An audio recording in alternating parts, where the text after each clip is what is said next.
En primer lugar, fue para que el gabinete conociera los avances que se han tenido en materia de implementación del Plan de Desarrollo Rural Integral. Recordemos que el presidente el año pasado aprobó este plan para implementar la política. Entonces, básicamente ayer se revisaron los avances en materia de aplicación de la política de desarrollo rural, y aquí habría que destacar que 13 mancomunidades visitadas durante este periodo por el secretario Adrián Zapata, se ha avanzado en que 11 mancomunidades de todo el país se han sumado al plan para la implementación de la PENRE, por un lado. Pero por otro lado, uno de los mandatos que tenía y que emitió este gabinete el año pasado fue que la Secretaría de Asuntos Agrarios iniciara la reformulación de la política agraria. En el marco del Plan Nacional de Desarrollo Rural Integral hay una política sectorial en ese sentido, que establece que se debe reformular la política agraria. Entonces también uno de los objetivos de ayer fue básicamente compartir los avances. Le presentó el presidente el primer borrador de la propuesta de reformulación de la política agraria, enfatizando en primer lugar que esa propuesta emana directamente del marco constitucional vigente, que esta propuesta de reformulación de política emana de varios instrumentos internacionales en materia de derechos humanos y derechos de los pueblos indígenas, por un lado, pero fundamentalmente emana de los compromisos derivados de los acuerdos de paz. Recordemos incluso que el presidente fue uno de los que suscribió esos acuerdos, entonces hay un compromiso personal de él en este tema. Y entonces la propuesta de reformulación de política se basa en los acuerdos de paz, especialmente en el acuerdo de identidad y derechos de los pueblos indígenas y en el acuerdo de los aspectos socioeconómicos y situación agraria. En ese marco entonces le presentamos al presidente ayer la propuesta de política agraria reformulada. Aquí hay que mencionar varios elementos. Primero, que la propuesta es una de las propuestas derivadas de las políticas sectoriales del plan y de la política de desarrollo rural integral. Segundo, que nosotros hemos enmarcado el trabajo también en las directrices voluntarias sobre gobernanza responsable de la tierra que Naciones Unidas ha generado a nivel internacional como un consenso internacional. También hemos tenido como elementos la ley de cambio climático. Le mencionamos al presidente que este proceso es derivado de un proceso de consulta nacional que desarrollamos el año pasado, donde queremos enfatizar que la Secretaría de Asuntos Agrarios desarrolló un proceso de consultas a varios actores vinculados al tema agrario, y en ese sentido tuvimos encuentros en el occidente y en el norte del país, y un encuentro nacional donde tuvimos la participación de 35 organizaciones campesinas, por un lado, pero por otro lado, a través de un esfuerzo conjunto con la FAO, se inició un proceso de consultas sectoriales con sectores vinculados al cooperativismo, academia, sector empresarial, campesinos, para conocer elementos que deberían ir en esta propuesta de política agraria. Entonces le hicimos ver eso al presidente. Pero por otro lado le explicamos y le hicimos ver que los objetivos de la política agraria fundamentalmente pretenden transformar la situación agraria que hay en Guatemala para buscar que se tenga acceso a la tierra, que se garantice el bienestar común y que fundamentalmente se atienda al sujeto priorizado de la política de desarrollo rural, que son los campesinos en situación de pobreza y extrema pobreza, por un lado. Pero también le explicamos que los objetivos específicos de la política son lograr el acceso a la tierra, establecer la atención y resolución de conflictos agrarios, lograr certeza y seguridad jurídica al proceso de propiedad de la tierra, y también facilitar el acceso a otros activos productivos. Se hizo ver también al gabinete del presidente que esta política o propuesta de política agraria tiene varios principios, y voy a destacar algunos. Primero, es respeto irrestricto al Estado de Derecho, aspecto fundamental, la justicia social, la transparencia, la no discriminación y la equidad de género, como principios bases para la política agraria. Y después básicamente le hicimos ver al presidente la necesidad que se mantenga el eje de acceso a la tierra. Ahí hay varios elementos que se están planteando, por ejemplo, la compra de activos extraordinarios a bancos. Le planteamos la necesidad de que se cree un Banco Nacional de Tierras del Estado, y asimismo creíamos que era importante presentarle al presidente la propuesta de transformar el tema del colonato de economía campesina como un elemento central, porque hay muchos conflictos derivados de ese tema, También se le hizo ver la necesidad de fortalecer el fondo de garantía crediticia para la compra y arrendamiento de tierras y el tema del ordenamiento territorial. Y en el eje de resolución de conflictos le planteamos al presidente la urgente necesidad de seguir fortaleciendo la asistencia legal gratuita, la negociación y mediación y conciliación y arbitraje agrario como procedimientos que esta Secretaría ya implementa, pero que se tienen que fortalecer. Asimismo hicimos ver la necesidad de generar un mecanismo de sistematización de los distintos aspectos agrarios históricos, registrales, que nos puedan ayudar a nosotros a generar mecanismos de atención a los casos. Y también creíamos que es importante que a nivel de Estado, en el marco de la conflictividad agraria, sí se mantenga o se genere algún protocolo para abordar el tema de los desalojos. Y en el eje de certeza jurídica le planteamos al presidente la necesidad de seguir contribuyendo de parte de la institucionalidad agraria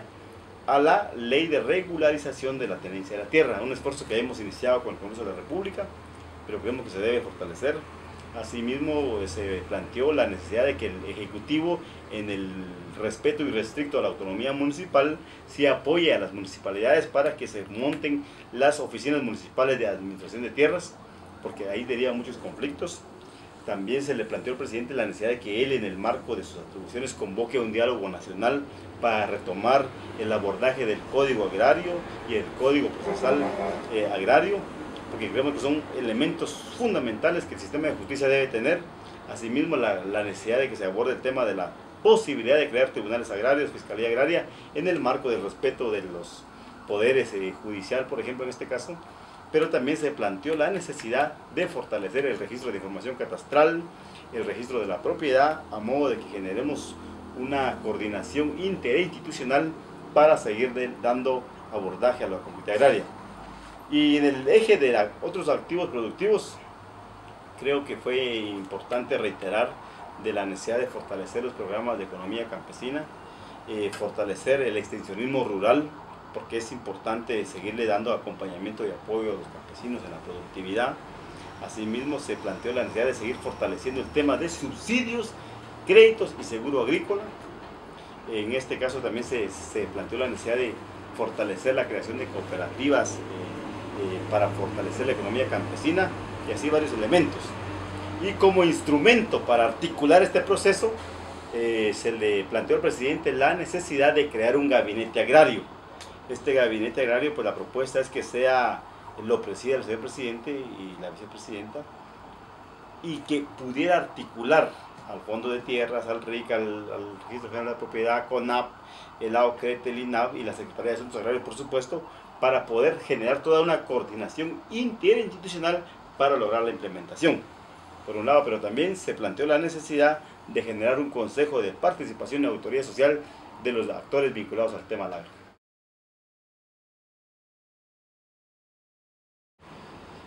En primer lugar, habría que mencionar la alta receptividad del presidente de la República. Él básicamente asumió y puso una atención especial a los planteamientos aquí expresados. Asimismo, hay que mencionar la receptividad del gabinete en su conjunto, teniendo en cuenta que el tema agrario es un tema que genera muchas controversias,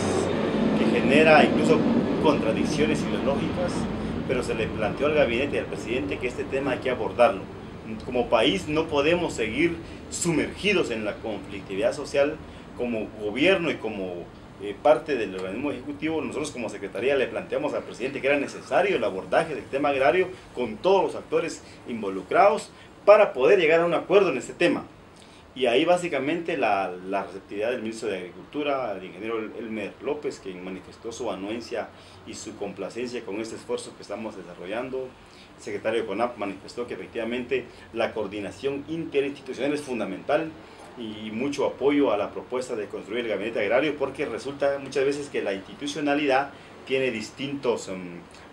mecanismos de actuación y lo que importa en este momento es articular esfuerzos de cara a implementar la política agraria. Y en este sentido creo que es importante mencionar que el presidente tomó y el gabinete una resolución en el sentido de que se mandata ahora, después de haber presentado esta propuesta que con muy buen tino el secretario ejecutivo planteó que es una propuesta cero. esta propuesta es una propuesta cero, en el sentido de que estamos mandatados, la Secretaría de Asuntos Agrarios, a generar un proceso de consultas técnicas y políticas con los actores vinculados al tema agrario para poder finalmente presentarle en 2 meses al presidente una propuesta final de política agraria. Esto implica que el gabinete entonces recepcionó la propuesta inicial y emite una resolución en que la Secretaría queda mandatada para generar un proceso de articulación a nivel de la institucionalidad, pero también a nivel de generar las consultas políticas y técnicas para consolidar la propuesta y en este sentido ya tener una propuesta única de política agraria y que efectivamente se comience a implementar. Me gustaría reiterar que se le hizo ver al presidente que hay cosas que ya se están haciendo. Por ejemplo, la resolución de conflictos, hemos avanzado, el tema de la deuda agraria, titulación masiva, que estamos avanzando. Sin embargo, se planteó que hay cosas que se deben seguir mejorando y en este sentido el tema de la articulación y creemos que hay una muy buena receptividad de parte del presidente. Uno de los principales resultados es que se ratifica la visión territorial del desarrollo rural integral y se ratifica que efectivamente el mecanismo y el instrumento en el ámbito territorial son las mancomunidades, que eso quedó ratificado por un lado, pero por otro lado quedó una orientación política para que los ministerios vinculados al desarrollo rural, MAGA, Mineduc, el Ministerio de Desarrollo, generen un mayor nivel de articulación y se fortalezcan los núcleos de gestión territorial. Pero por otro lado también se ratificó el tema de que Guatemala tiene una estrategia a nivel centroamericana también con el ECADERT, y aquí se ratificó que en Guatemala la expresión del ECADERT, que es una política centroamericana para el impulso del desarrollo rural, sea justamente la PENRI, es decir, la política que se está implementando, y asimismo que se fortalezca el programa de agricultura familiar. Y en el caso nuestro, vinculado a la Secretaría, pues el mandato efectivamente de que la política se recepciona como propuesta y quedamos mandatados para trabajar en los siguientes 2 meses para, con los distintos actores, llegar a un consenso en los aspectos relevantes y generar próximamente el gabinete agrario para implementar la propuesta de política agraria. Gobierno de Guatemala.